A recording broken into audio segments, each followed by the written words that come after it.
Hey guys, today on Courtney Sweets, I'm going to show you how to make a delicious seafood chowder. This is actually a fish chowder loaded with vegetables, and we also add flounder. You could add in any seafood you like or whatever fish.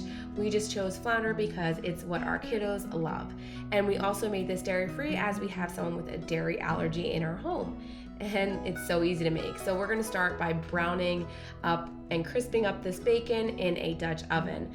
I'm just moving it around and making sure that all pieces are contacted on the bottom, and then once it's crispy, we're going to take it out and drain it on some paper towel. Then we're going to add in our vegetables. I'm adding potatoes, carrots, onions, and celery. You could also add in string beans, peas, mushrooms, or even corn, whatever you like. This is just what I had on hand and what I usually add to a chowder. I do usually double the amount of potatoes, but I didn't have that many, so we used what we had.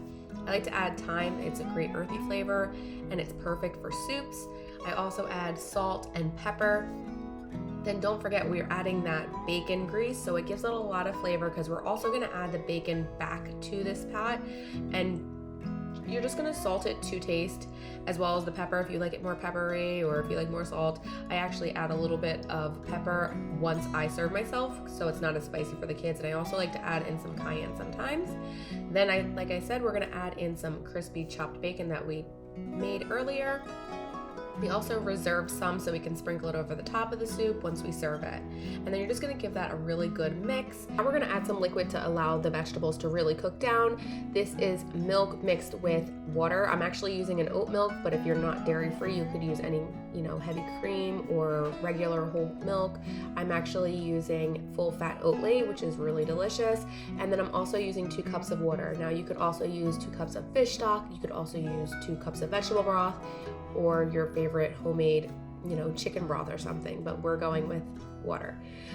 You're gonna also add in a bay leaf, and then we're gonna brown that flounder on the pan. I'm doing 3 minutes per side. I also season the flounder as well. The seasonings I used were granulated garlic, granulated onion, salt, pepper, and parsley, and then I add that back to the soup pot. And then I'm gonna add in my roux and milk mixture. You can find that in the comments below. I have the full post, and you can find everything written down, the measurements, and even the steps. So I have that. You can print it out and it's super easy to follow. Then you're gonna let it thicken, and then once it's thickened nicely and your desired texture, you can serve it up. Like I said, this is dairy free, so it's not as white and not as creamy as it would be with that heavy cream mixture, but it's still just as delicious, and it does look beautiful just as the regular one. We hope you guys enjoy this recipe as much as we do. It really is delicious. I like to serve it with some crispy toast or some crackers, and of course, don't forget to sprinkle some bacon on top.